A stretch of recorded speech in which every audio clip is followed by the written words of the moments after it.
kushinda. Haleluya, Mungu abariki. Yesu. Amen. Kwa majina yangu matatu naitwa Winifrida Kerayo Marwa. Ni Mkuria aliyeokoka Yesu. Ni Mkuria kutoka mkoani Mara. Lakini anaonekana na mpenda sana Bwana Yesu. Amen. Tunamshukuru Mungu tena, hii ni siku ya 4 ya mkutano wetu mzuri wa Injili. Tulikuwa mahali hapa toka Jumatatu, Jumanne, Jumatano na leo ni Alhamisi, ni siku ya 4. Tumemwona Bwana kuliko siku zote na tunataka kuona Bwana kwa viwango visivyo kawaida. Amen. Mungu awabariki sana. Leo tunaenda kujifunza somo zuri sana. Kama ulikuwepo kuanzia Jumatatu, kuanzia Jumanne, Jumatano na leo Alhamisi, bado utabarikiwa mno. Na hili somo ni kwa ajili yako, wewe mtu wa Leli, wewe mtu wa kijiji cha Machame. Ujumbe ni kwa ajili yako wewe, sio kwa ajili ya mwingine. Unasikia sauti hii, haijalishi uko mahali hapa au haupo, ujumbe ni kwa ajili yako. Yesu ametutuma kwa ajili yako wewe, mtu wa kijiji cha Machame. Amen. Tunaenda kujifunza, kichwa kinasema mrudieni Mungu naye atawarudia ninyi. Na hivi kuna watu hawajasikia bado. Kichwa kinasema mrudieni Mungu naye atawarudia ninyi. Amen. Ujumbe wetu unatoka katika kitabu cha Zakaria sura ya 1, ule mstari wake wa 1 hadi mstari wake wa 6. Uliona Biblia yako, unaweza ukafungua tukaenda pamoja. Haijalishi Biblia yako ni namna gani, fungua hiyo. Una hadi copy hauna, uko nao kwenye simu, fungua hiyo tusome kwa pamoja. Bwana asifiwe sana. Amen. Naamini umeshafika na mimi nimeishafika.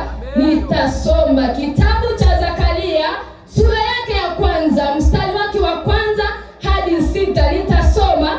Biblia inasema, katika mwezi wa 8 mwaka wa 2 wa Dario, neno la Bwana lilimjia Zakaria mwana wa Berekia mwana wa Ido nabii kusema, sura mstari wake wa 2 nasema, Bwana amewakasirikia sana baba zenu. Basi uambie Bwana wa majeshi asema hivi, nirudieni mimi, asema Bwana wa majeshi, nami nitawarudia ninyi, asema Bwana wa majeshi. Msiwe ninyi kama baba zenu ambao manabii wa zamani waliwalilia wakisema, Bwana wa majeshi asema hivi, rudini sasa na kuziacha njia zenu mbovu na matendo yenu maovu. Lakini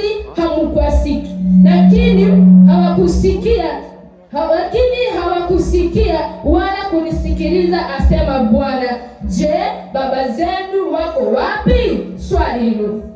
Naendelea. Na manabii je, waishi milele? Swali jingine.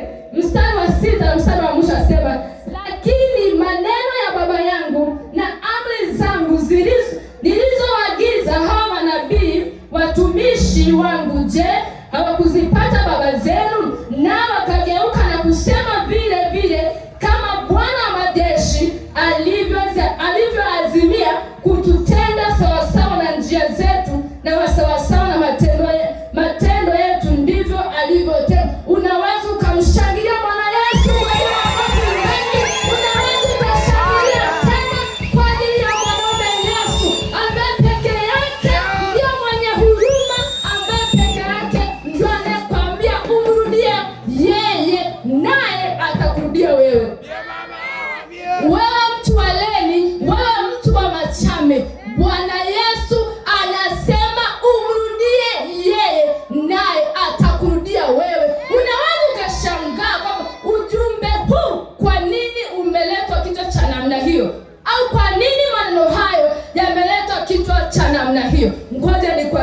nini?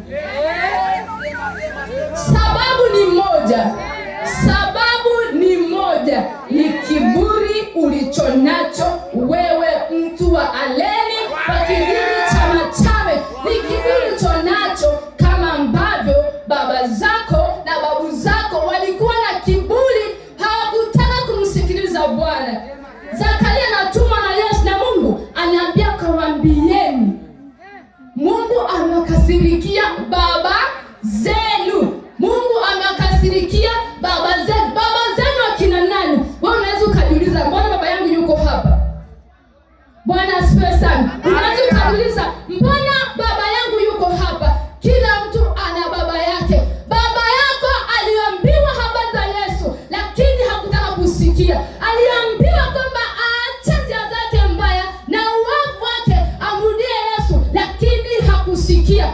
Bwana anaona hasira juu ya baba zako. Baba anaona hasira juu yako wewe, mtu wa Leni, ambao unaambiwa kila siku habari za ufalme wa mbingu, lakini hutaki kusikia. Lakini bado unakaza kichwa, unapana kiburi, hutaki kusikia. Hasira ya Bwana itakutana na wewe. Lakini Mungu wetu ni Mungu wa ajabu sana. Ni Mungu anayeshangaza mno. Mungu anashangaza mno. Hakuna aliye kama yeye. Yeye anatamani kitu kimoja tu kutoka kwako. Wewe mtu wa Leni, Mungu anataka kitu kimoja. Hataki vitu vingine. Hataki vitu vingi. Anakitaka kitu kimoja. Ni wewe mwenyewe kuacha matendo yako maovu, kuacha dhambi yako na kurudia yeye. Na yeye ni wa huruma mno. Na yeye ni wa huruma mno na ni wa upendo mno. Hamna mwenye upendo kama wa Mungu. Hamna upendo kama wa Yesu. Mtu anaweza kukwambia nina upendo na kupenda, anakudanganya, hakupendi. Ila yupo mwanamume mmoja anayekupenda peke yake, ambaye yeye hahesabu makosa yako, ukosee usikosee, bado yeye anakupenda mno. Lakini anakitaka kitu kimoja tu kutoka kwako, ni wewe kuamua kuacha dhambi zako, ni wewe kuamua kuacha maovu yako na kumrudia yeye. Na yeye atakurudia, atakukaribisha kwake na atakubadilisha maisha yako. Maisha yako hayatabaki kama yalivyo. Bwana Yesu ukimrudia, na yeye atakurudia, atabadilisha maisha yako, atabadilisha historia ya maisha yako. Haijalishi uko namna gani, lakini ukishamrudia yeye atabadilisha maisha yako. Unatamani kubadilika, lakini unashindwa kufanyaje? Unaanza kujiuliza, nimetenda dhambi nyingi, nimefanya maovu mengi, nawezaje kurudi? Mungu haangalii dhambi zako. Mungu haangalii matendo yako. Mungu haangalii uchafu wako wote. Yeye anaangalia kitu kimoja. Unachukua hatua ya kumfuata yeye, umechukua hatua ya kumrudia yeye, ndicho anachokiangalia. Mungu wetu hajawahi kuwa kama mwanadamu. Mungu hajawahi kuwa kama mwanadamu ambaye atakwambia ulinitendea hivi, ulinifanyia hivi, sitaki, usinifanyia nini. Lakini Mungu anaangalia kitu kimoja pekee. Umeamua kumrudia yeye.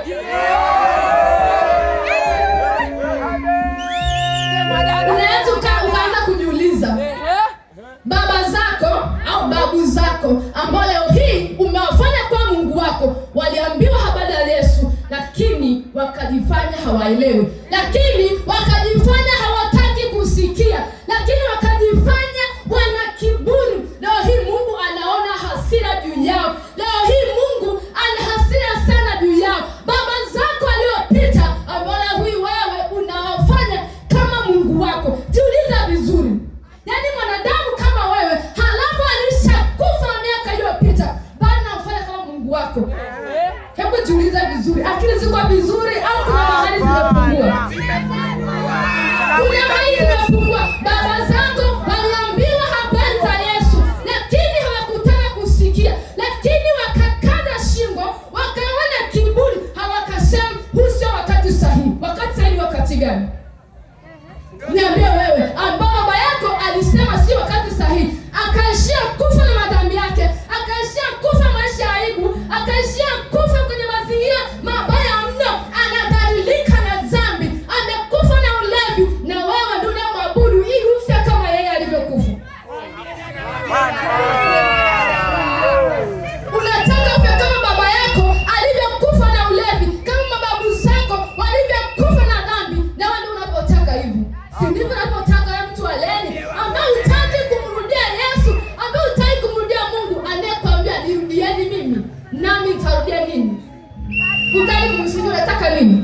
Unataka nini? Unataka ufe kama babu yako alivyokufa. Kumbe maisha ya dhambi aliyokufa na baba yako au babu yako na wewe unayafurahia. Au maisha unaishi sasa hivi, maisha ya ulevi, maisha ya utumwa, bado unaendelea kuyafurahia. Lakini Yesu anasema, nirudieni mimi nami nitawarudia. Lakini usipomrudia yeye, kuna hasira ya Mungu ikishuka juu yako, utateseka na utatumikishwa zaidi ya hapo ulivyotumikishwa. Wewe ni mlevi, unaona kwamba ulevi ulionao unakutumikisha, lakini kwambie bado kama utachukua hatua ya kumrudia Muumba wako, ya kumrudia Yesu Kristo, utateseka mno. Na bado hapo ulipo, bado shetani atakutumikisha mno. Shetani atakutumikisha mpaka useme ndio. Lakini utakapoamua kumrudia Mungu, shetani hatapata nafasi kwenye maisha yako. Shetani hatapata nafasi kwenye maisha yako. Unamwabudu mtu, wewe ni mtu aina gani? Yaani mtu mwenzako unamwabudu. Hebu jiulize. Unamrudia mtu mwingine ambaye yeye mwenyewe msale anamtegemea Yesu, anaona mtegemea huyo mtu. Jiulize vizuri, kuna mahali akili yako haiko sawa. Kuna mahali umepungua, kuna mahali vitu vyako haviko sawa. Hicho kichwa chako kuna mahali hakiko sawa. Lakini leo ninayo habari njema kwako wewe ambaye umeteseka, umetumikishwa. Sijui wakati wengine wamelala ndani, wewe unashinda njiani. Tunafanya nini? Baridi lote liko juu yako. Kila kitu, hadi mabaya yote yako juu yako. Wengine tumelala usingizi, wewe uko njiani. Baridi lote juu yako, mateso makali juu yako. Unahangaika, unamwelekea mwanadamu anakudanganya, leta hiki, ulete hicho. Mwambie yeye akuletee, uone kama atakupa. Mwambie yeye uone kama atakupa hicho unachokihitaji. Hatakupa, lakini yupo mwanaume Yesu ambaye hataki kumpa chochote, ambaye hataki kumpa chochote.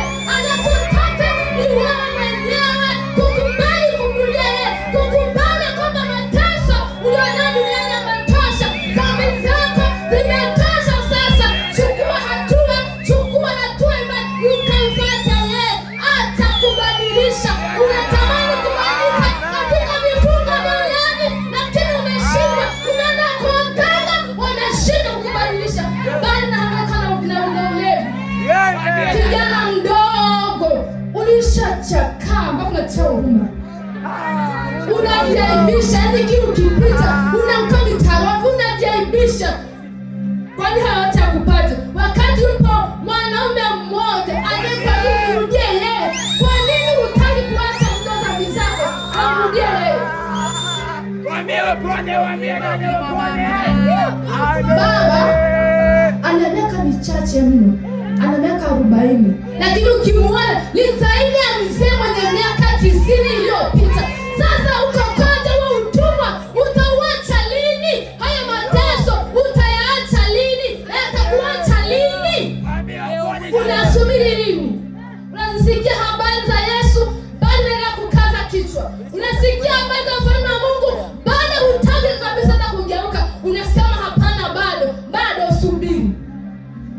Nakwambia wewe subiri, haujateseka bado, haujateseka. Siku ukiteseka mpaka mwisho, ndipo utakapojua kwamba kumbe wale wanafunzi waliotoka chuo kikuu cha Dar es Salaam, sio kwamba walikuwa hawana kazi, sio kwamba akili zao hazikuwa sawa, zilikuwa sawa, lakini kumbe Mungu ndio alikuwa amewatuma juu yangu. Mungu ndiye alikuwa ametuma ili waniambie habari za maisha yangu, nisiache maisha yangu mabaya, nimfuate mwanaume Yesu ambaye yeye ukitembea naye anabadilisha maisha yako, anabadilisha mienendo yako. Hautakaa unaenda nanga mtani, hautakaa unachafuka unajaibisha, hautakaa unakunywa pombe asubuhi, jioni, usiku, yaani kila wakati ni pombe. Familia yako inateseka, unakunywa na pombe. Unakosa hata pesa kidogo cha kumpeleka mwanao shule, lakini uko lazi ukanywe pombe. Hujafikiria vizuri. Hujafikiria vizuri. Familia yako inalala njaa, wewe unashinda kilabuni, unakunywa pombe. Unavuta sigara. Unafanya dhambi ambazo hazina faida kwa maisha yako. Akili zako ziko sawa. Hawili kama ni utumwa. Unaacha familia yako inalala njaa, inashinda njaa. Wewe baba mtu mzima una akili zako, unaenda kushinda kilabuni kwa kunywa pombe na kwambia hata dhambi zako. Wewe ni utumwa, mwenye Yesu akunie yeye abadilishe maisha yako. Utahangaika na mateso mpaka lini? Utaenda kunyamana na dhambi mpaka lini? Utakufa kama baba zako walivyokufa, waliambiwa habari za Yesu lakini wakajifanya wasikii. Leo hii angekuwa baba yako yule aliyekufa afufuke akwambie yeye anakipitia huko, angekushauri mwanangu, mshike sana huyo Yesu unayesikia habari zake. Lakini leo unasikia moja kwa masikio yako, bado unaendelea kuwa na kiburi, bado unaendelea kuleta jeuri, bado unaendelea kusema hapana, huu si wakati wangu. Hawa vijana hawana kazi, hatuna kazi. Na nimekuambia kwamba hatuna kazi. Aliyekwambia kuwa hatuna kazi ya kufanya, kuja kukuhubiria injili za Yesu ili uache dhambi zako, umrudie Yesu abadilishe maisha yako, abadilishe mwanadamu wako, abadilishe familia yako. Utakasema hatuna kazi. Kazi tunazo nyingi, lakini Bwana Yesu anakupenda, ndio maana anatamani uziache hizo dhambi zako, umrudie yeye aweze kukuweka huru, aweze kukufanya uishi kama mwanadamu. Kijana, jiangalie. Ulishachoka? Nini kimekuchosha? Ulishachoka na maisha ya dhambi kila siku? Vilio havikomi, mambo hayakomi. Mtu mwanamtegemea na yeye ana shida kama za kwako, na kuna kudanganya kwamba hata kitu fulani nitakusaidia. Ameshinda kujisaidia yeye, au kukusaidia wewe? Wala kusaidia ni nani? Unakaa na kimbia na wanadamu. Nini na fulani wangu? Nina nani wangu? Wewe nani yako huyo? Nani yako? Nani mtegemea? Wakimtegemea ni mmoja tu, mwanaume Yesu. Anamtegemea maisha yako yote yanabadilika. Watoto wako wanabadilishwa. Hawatakuwa matengudea, hawatakuwa mtabani, hawatakuwa wazinzi, bali watakuwa ni watoto wazuri wenye kumpendeza Bwana, wenye kupendeza wewe. Unajipa mzigo wa watoto, unazaa watoto afu unaanza kujuta nao. Afu unaanza kusema hasa Mungu kwa nini ipawa hivi? Atakupa hao kwa sababu ndio anataka. Unaambiwa mrudie Mungu. Hapana, sio wakati wangu. Wakati wa kula raha. Wewe raha unaijua. Hakujaibisha kutembea kama hivi. Hizo ndio unazosema. Hizo ndio unazosema. Kwani kujaibisha kwa mtu mzima, unaenda kujaibisha kwa mtu. Na tunaanza kumwambia, unajua Bwana, mimi jana, sijui mimi leo nifanye hivi na hivi. Unajiaibisha mwanadamu mzima. Mama mtu mzima, unajiaibisha.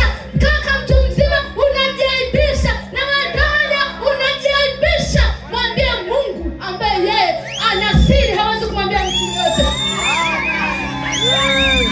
Hadi mtu anaenda kumwambia habari zako, yeye mwenyewe ana dhambi hata zaidi ya kwako. Alafu unaenda kumwambia habari zako. Jiuliza vizuri. Ana dhambi zaidi za kwako, alafu unaenda kumwambia za kwako. Hasa unamwambia afanyaje? Unamwambia afanyaje? Lakini kwa mwanaume Yesu ambaye ukimrudia yeye, ambaye ukimpa maisha yake, yeye peke yake, hizo dhambi hatahesabu kwa kitu, wala hatakupa masharti, wala hatakwambia pita huku, hatakwambia hicho. Anakwambia nirudieni mimi, nami nitakurudia. Unakataa, yaani siku ya mwisho utajuta. Mungu atakuadhibu, Mungu ataona hasira juu yako mpaka utajuta. Bado haujajuta, unakunywa pombe, zikiisha unaanza kujuta. Bado hapo ni mwanzo. Yaani huo ni mwanzo tu. Yaani huo ni mwanzo. Bwana yako ni moja, ni kumrudia aliyekuumba. Achana vitu vingine vyote visivyo na maana, havina maana, havina faida juu yako.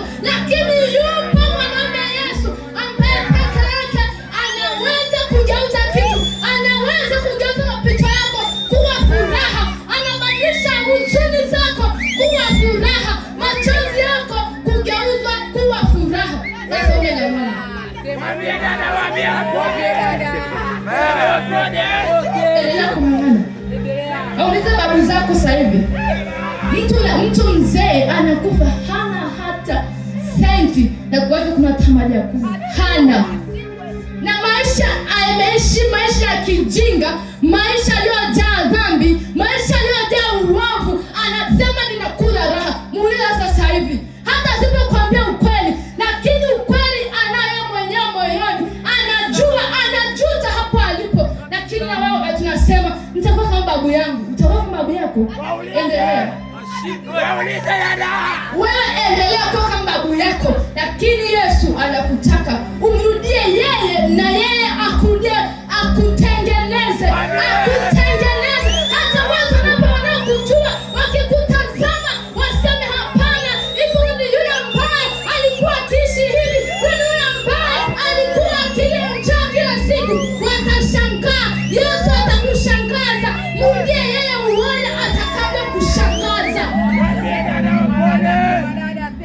Kila siku unakaa unalia, lakini utakapomrudia Yesu atakufanya ushangae zaidi, na watu wanaokujua watashangaa zaidi ya kwamba huyu ndio tulikuwa tunamjua au ni mtu mwingine. Atakubadilisha kuanzia kutembea kwako, kuvaa kwako, na pesa mfukoni utazipata, na familia yako itaishi vizuri. Hautakaa ukijuta kwa sababu ya familia, hautakaa ujuta kwa sababu ya watoto ulionao, hautakaa ujuta kwa mke ambao mume ambaye uko naye, hautajuta.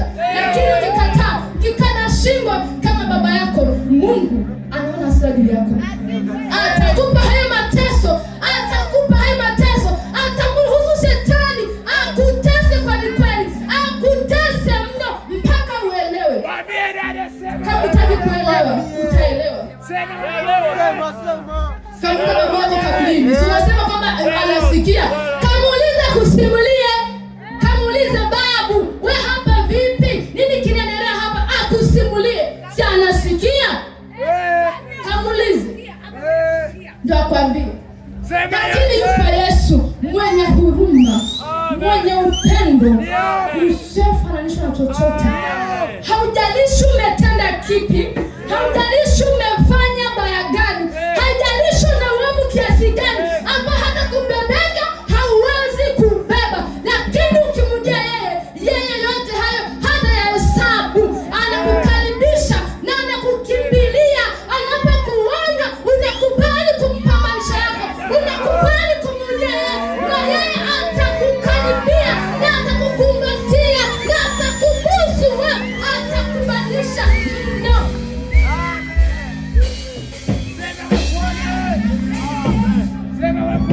Wewe kila siku unaambiwa habari hizi, unasema hapana, hapana nini? Unataka nini? Sema unataka nini? Unaambiwa habari za Yesu, utaki. Nataka nini? Au unataka tukufanyaje? Si useme. Unamkataa Yesu, unataka kumrudia Yesu, basi baki huko uliko, na kitakacho kukuta ni zaidi ya hicho ulicho nacho. Hata Yesu yatazidi mara 100. Utaendelea kujuta mara 100, bado haujajuta. Nakwambia mtu aleni, bado haujajuta. Utakapokubali kumrudia Yesu, ndipo utakapoona raha, ndipo utakapoona starehe. Unazisema ziko kwa Yesu. Watu tunarukaruka, tunashangilia, tuna furaha kwa ajili ya Yesu. Hatuna majuto wala hatujuti kuwa na huyu mwanaume Yesu. Hatujuti. Pia wewe na babu zako na misimu yako na maneno yako bado unaendelea kujuta. Haujifikirii vizuri. Enda kufikiria vizuri. Mbona ninaye lakini mbona mambo yako hayaendi vizuri? Ninaye lakini mbona vitu vyangu haviendi? Si yupo, unamwamini, unasema anatenda, basi mwambie atenda kutoka kwenye ulevi, mwambie atenda kutoka kwenye maskini, mwambie atenda kutoka kwenye maisha ya aibu, mwambie atende. Rudiani Mungu naye atarudia mimi. Nirudiani mimi nami nitarudia mimi. Ni nani anayesema hivyo? Ni nani anayeambiwa kwamba nirudiani mimi nami nitarudia mimi? Ni nani anaambiwa? Mtu halali jioni ya leo unaambiwa na Yesu anakuomba umrudie yeye naye atakurudia wewe. Sasa enda kukataa kumrudia yule mjua. Utajua Mungu ana hasira, ni mwepesi wa kusamehe, lakini ana hasira kubwa mno. Ana hasira kali mno zaidi ya yoyote unayojua. Unasema fulani ana hasira, lakini Mungu ana hasira mno. Lakini tena Mungu wetu ni wa ajabu mno, ni wa upendo. Anakuonea hasira, lakini afika mahali anapoona na wewe uko kwenye process, au kwenye mchakato, umechoka mateso hayo, umeanza kutenda njia zako mbaya na kumfuata yeye, hii hasira anaicancel. Ana hasira anaiacha, anakuangalia, anakuhurumia, anakupatia na anakubadilisha. Unasubiri nini?